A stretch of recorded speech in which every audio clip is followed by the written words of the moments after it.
A paz do Senhor para os irmãos. Nós hoje vamos estar iniciando o livro Louvor e Adoração do curso de Teologia IBADEP. Nós vamos fazer um pouquinho diferente nessa aula, nós vamos responder aos questionários que tem dentro desse livro, né? Então, o primeiro questionário está lá na página 25 do seu livro.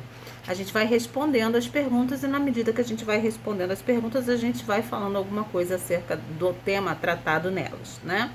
É importante a gente falar que esse volume de louvor e adoração, ele vai tratar das mais diversas questões relativas aí à liturgia e ao culto, com um foco no louvor e na adoração a Deus, tá bom? Então vamos lá. A primeira pergunta do questionário, do capítulo 1, né, do livro de louvor e adoração, o capítulo 1, deixa eu ler aqui para vocês do que se trata, né? Fala de liturgia e de culto. E aí a primeira pergunta do questionário está lá na página 25 do seu livro. A pergunta é a seguinte: qual o significado do vocábulo adoração? Né? A resposta está na letra A. A adoração é ato de adorar, culto, reverência, veneração por aquilo que Deus é, né? Então, a adoração, ela consiste em quê? Nos atos e nas atitudes que nós temos que reverenciam e que honram a majestade do Deus do céu e da terra, né? Então, sendo assim, a adoração ela vai se concentrar em Deus e não em nós, seres humanos, né? Dois princípios chaves que vão nortear a adoração cristã é o seguinte, né? A primeira a gente pode dizer o seguinte, que a verdadeira adoração vai ser aquela que vai ser prestada em espírito e em verdade, conforme está lá em João 4, capítulo 4, versículo 23, né? Os verdadeiros adoradores adoram em espírito e em verdade, ou seja, a adoração, ela deve ser oferecida à altura da revelação que Deus fez de si mesmo, né? Em quem? Em Jesus Cristo. Então, por sua vez, ela vai envolver aí o espírito humano e não apenas a nossa mente, né? E também como as manifestações aí do Espírito Santo. O segundo princípio-chave que norteia aí a questão da adoração cristã é que a prática da adoração cristã, ela deve corresponder ao padrão do Novo Testamento para a igreja, né? Os crentes atuais, eles devem desejar, buscar e também esperar como norma aí para a igreja todos os elementos constantes aí da prática da adoração que é vista lá no Novo Testamento, né? A gente vai falar depois um pouquinho mais sobre isso. A pergunta número 2 do questionário, na página 25, pergunta: o que significa louvor, né? A resposta está lá na página 18 do seu livro e a resposta é a letra B, né? Ato de louvar, elogio, glorificação, exaltação por aquilo que Deus faz e fez em nossa vida ou na dos outros, né? Então, a Bíblia, ela constantemente exorta o povo de Deus a louvar ao Senhor. Se você for lá ler o Salmo 150, versículo 6, você vai perceber que o louvor também é um mandamento, porque lá está escrito: tudo o que tem fôlego, louve ao Senhor. Então, às vezes a gente escuta, né, a frase: Deus habita no meio dos louvores, né? Essa frase, ela tem origem no verso lá do Salmo 22, né? É o versículo 3 do Salmo 22. Nesse salmo, o salmista vai declarar que, porém, tu és santo, tu que habitas entre os louvores de Israel. Então, dizer que Deus ele habita aí no meio dos louvores significa que Deus ele é honrado quando o seu povo fiel rende louvores a ele. Deus, irmãos, ele não depende de qualquer aclamação ou invocação humana para ele existir ou para ele se manifestar. Mas o seu reino, ele é manifestado aos seus adoradores quando eles lhe adoram. Então, o nosso louvor a Deus não depende de circunstâncias. Então, quer as circunstâncias sejam boas ou mais, louve ao Senhor, né? Tudo que tem fôlego, louve ao Senhor. É um mandamento do Senhor. Agora, vale ressaltar aqui, você sabe aí qual é a diferença entre louvar, cantar e adorar, né? Apesar dessas palavras, elas terem aí um sentido parecido, né? Louvar, cantar e adorar, elas têm significados aí bem diferentes, né? Principalmente quando essas palavras elas vão estar associadas às atividades da igreja. Ou seja, enquanto nós cristãos estivermos louvando, pode ser que nós, né, estejamos apenas cantando quando a gente deveria estar adorando. É mais ou menos isso aí, né? Então vamos lá, louvar. O que é louvar? Louvar significa admirar, falar bem, elogiar, engrandecer, né? Quando nós louvamos a Deus, nós estamos admirando os atributos do seu caráter. Quais são os atributos do caráter de Deus? Fidelidade, bondade, amor, longanimidade, retidão, justiça, misericórdia e por aí vai, né? Já a adoração, ela deriva da palavra em latim adorare, né? Que etimologicamente vem a ser falar com. Lá no Antigo Testamento, o sentido era de fazer reverência, de inclinar-se, né? Você pode ler isso lá em Daniel, capítulo 2, versículo 46, e no capítulo 3, versículo 5, né? Ou então prestar culto ao Senhor. Você vai ver isso lá em Gênesis, capítulo 24, 26, no versículo 48, do mesmo capítulo 24, lá em Êxodo 34, 14 e Deuteronômio 4, 19. Depois você pode ler aí, abrir a sua palavra de Deus e dar uma lidinha nisso aí para você se aprofundar. Agora, por outro lado, cantar, o que é cantar? Cantar é apenas a emissão de sons rítmicos e musicais. Então, tanto o ato de cantar como o de louvar e adorar, eles podem ser direcionados aí a qualquer pessoa ou objeto. O que vai mudar, né, para nós, para o cristão, é o sentido que a gente vai colocar nesses atos. Ou seja, se nós estamos colocando, né, nesses atos, Deus no centro de tudo. Então, essa que vai ser aí a diferença para nós, certo? A pergunta número 3 diz assim: o que significa louvar? Né? A resposta a essa questão também está lá na página 18 do seu livro. E aqui nas opções, a opção certa é a letra C, né?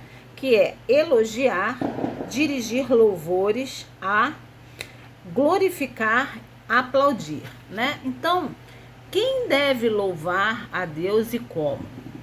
A Bíblia lá em Salmos 150, do versículo 1 ao versículo 6, diz: louvai ao Senhor, louvai a Deus no seu santuário, louvai-o no firmamento do seu poder, louvai-o pelos seus atos poderosos, louvai-o conforme a excelência da sua grandeza, louvai-o ao som da trombeta, louvai-o com saltério e com harpa, louvai-o com adufe e com danças, louvai-o com instrumentos de cordas e com flauta, louvai-o com símbolos sonoros, né?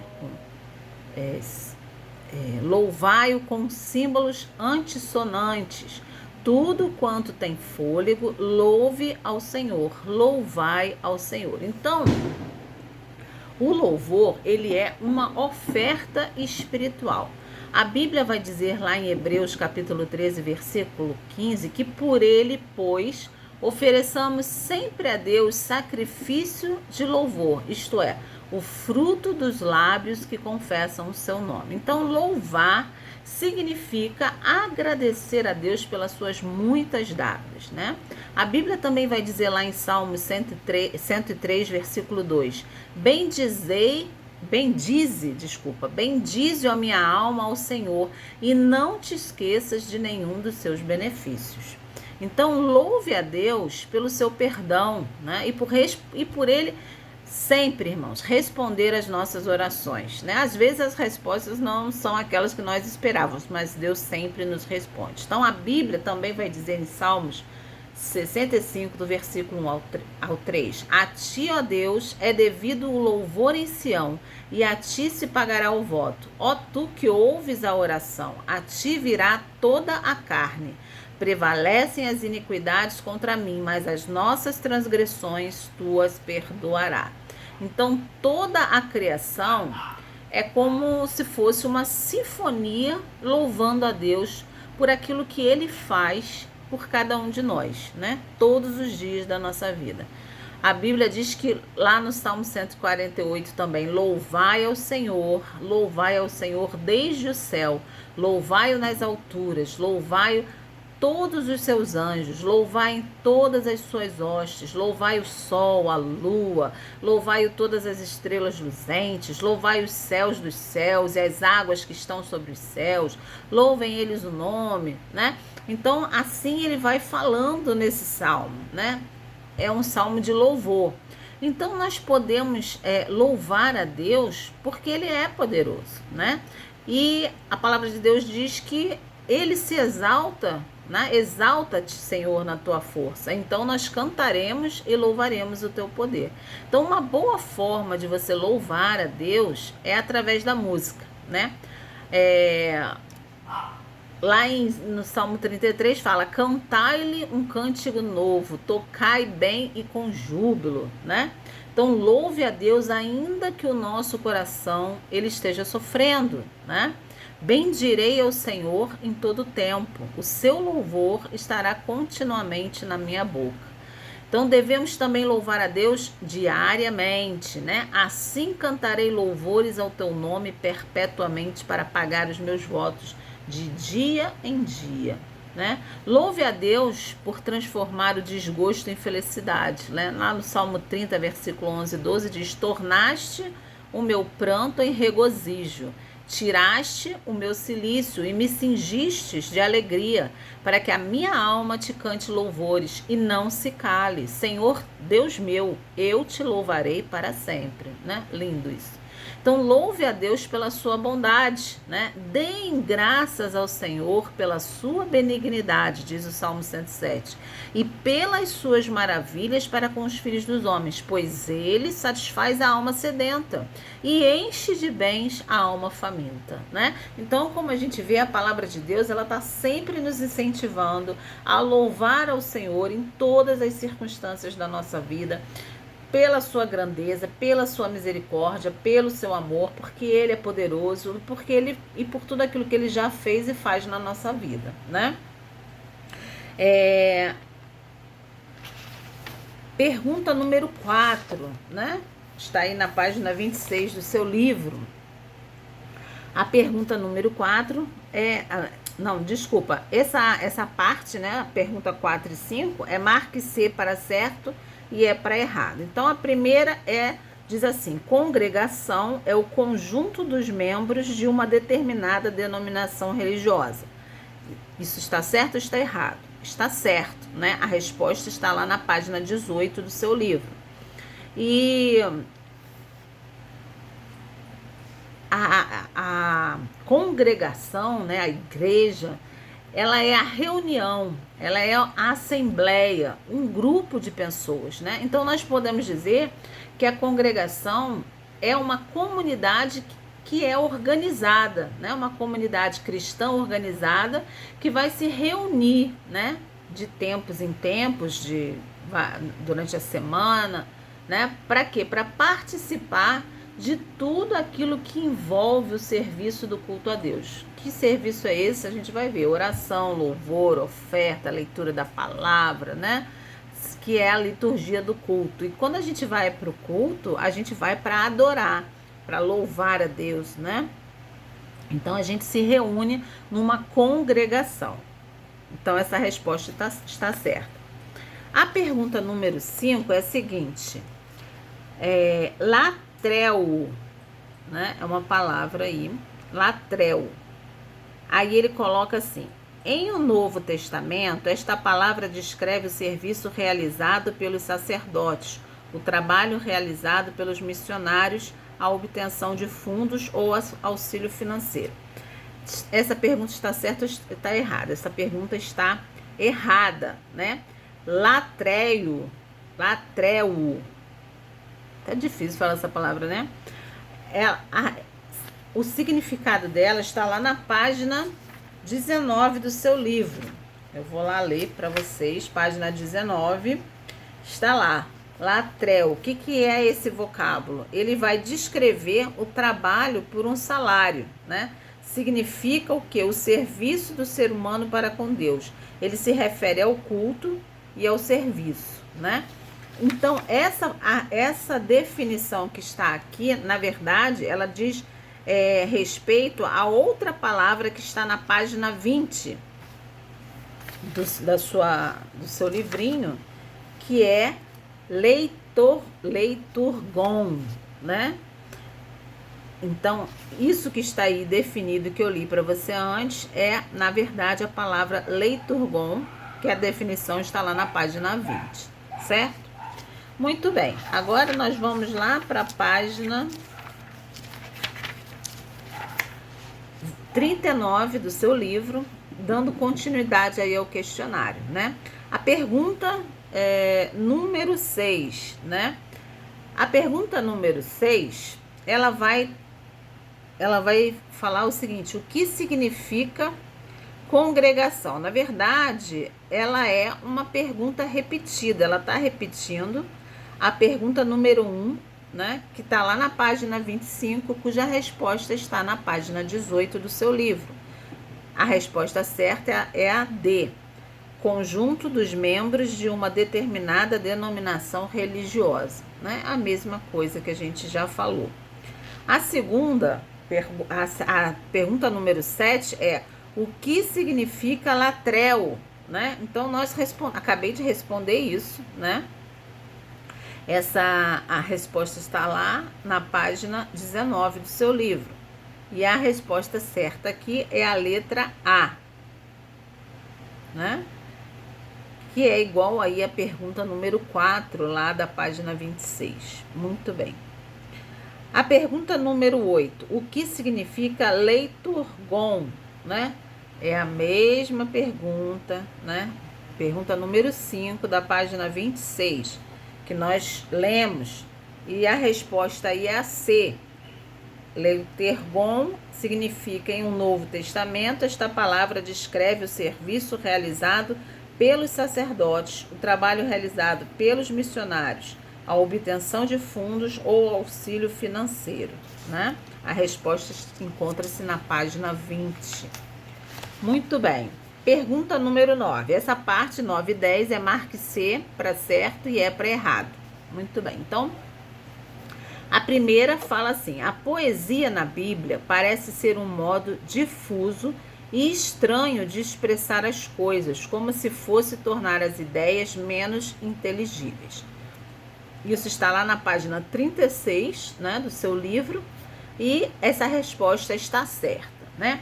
A poesia, irmãos, ela tem sido aí bem definida como a linguagem da emoção, né?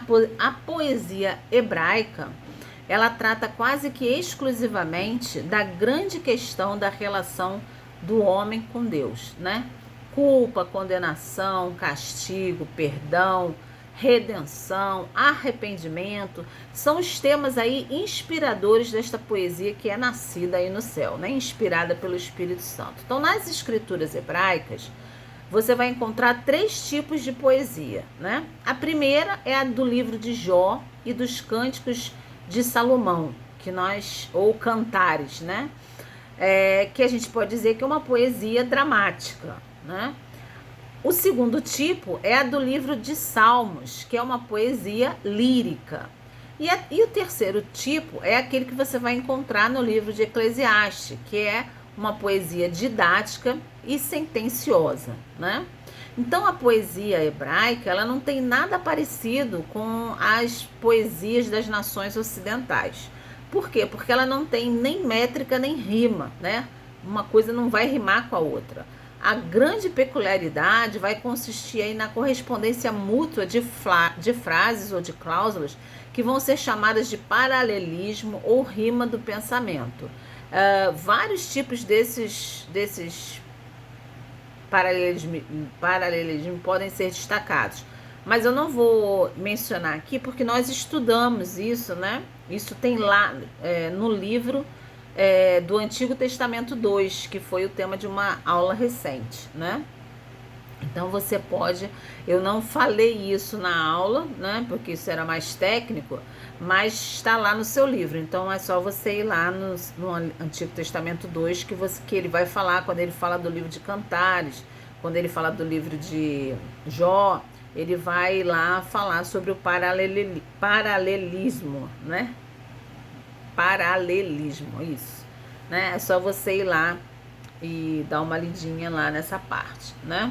A pergunta 10 vai dizer assim: no Monte Sinai, Deus estabeleceu 3 festas nas quais os israelitas deveriam prestar adoração. A primeira é a festa dos pães asmos, depois a festa das primícias e a festa da colheita, né? Êxodo, capítulo 23, 14 e 19. Estes mandamentos começavam a dar ao povo a consciência de que a adoração envolvia uma questão temporal. Então, tá certo ou tá errado? Está certo, e a resposta está lá na página 30, né? Então, a festa aí dos pães ázimos ou asmos, né? Na verdade, é uma continuidade da festa da Páscoa, né? Onde os filhos de Israel deveriam comer durante 7 dias os pães sem fermento, né? Iniciando isso um dia depois da Páscoa. Alguns estudiosos vão considerar aí as 2 festas aí como apenas uma, já que a comemoração é pelo mesmo propósito. Qual é o propósito? A libertação dos hebreus. Porém, aí os judeus, eles comemoram separadamente estas festas, né? Diz assim: 7 dias comereis pães asmos. Ao primeiro dia tirareis o fermento das vossas casas, porque qualquer que comer pão levedado, desde o primeiro até o 7º dia, aquela alma será cortada de Israel. E ao primeiro dia haverá santa convocação. Também ao 7º dia tereis santa convocação. Nenhuma obra se fará neles, senão o que cada alma houver de comer. Isso somente aprontareis para vós. Guardai, pois, a festa dos pães asmos, porque naquele mesmo dia tirei vossos exércitos da terra do Egito, pelo que guardareis este dia nas vossas gerações por estatuto perpétuo, né?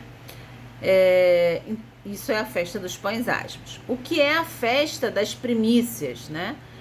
Essa é uma comemoração que era realizada aí como agradecimento a Deus pelo suprimento das necessidades do povo. Então era nessa festa que o povo judeu, o povo eleito do Senhor, realizava ali as entregas das primícias ou dos primeiros frutos a Deus, né? Você pode ver isso lá em Êxodo, capítulo 23, versículo 16. E por isso ela também ficou aí conhecida como a festa das primícias ou do tabernáculo. E por fim, a festa da colheita, né? Que também depois passou a ser chamado de Pentecostes. O nome, né, Pentecostes, ele apenas foi instituído aí como nome de uma das festas que Deus ordenou ao povo depois de muitos séculos aí por conta da influência do idioma grego nos tempos de Jesus, né? Mas o nome original da comemoração, no entanto, era a festa da colheita, como está lá em Êxodo, capítulo 23, versículo 16, ou a festa das semanas. Então, nesta festa aí judaica, que hoje nós conhecemos por Pentecostes, Deus ordenava ao povo que cessasse todo o trabalho para uma comemoração. Nessa festa eram celebradas principalmente ali a bondade de Deus por trazer provisão ao seu povo através do fruto da terra e também ali do resgate da terra onde eles eram escravos, né, do Egito. Então, algo interessante sobre a festa de Pentecostes do povo judeu, né, ou festa da colheita, é que os pobres, os escravos, os estrangeiros, eles também eram bem-vindos e eles também podiam participar, né?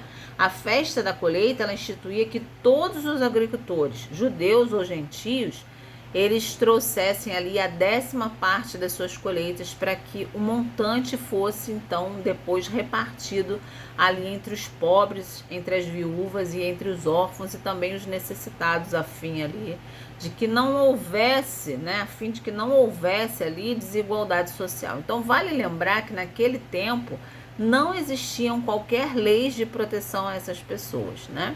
Então a festa da colheita ali dos judeus nos ensina o quê, né? Vai nos ensinar o quê? Vai nos ensinar muito sobre como nós devemos ainda celebrar, tendo ali o nosso coração grato a Deus, né? E também repartindo aquilo que Ele tem nos dado, a fim de que a vida, a graça de Deus, elas se estendam a todas as pessoas, né? Sendo elas concernentes à nossa religião ou não. Então a gratidão e a justiça, elas são os pontos fortes que devem ser relembrados aí na celebração do Pentecostes ou da festa da colheita, certo? Então com isso aí encerra o questionário aí do primeiro capítulo, né, do livro de adoração, de louvor e de adoração. Amém, irmãs?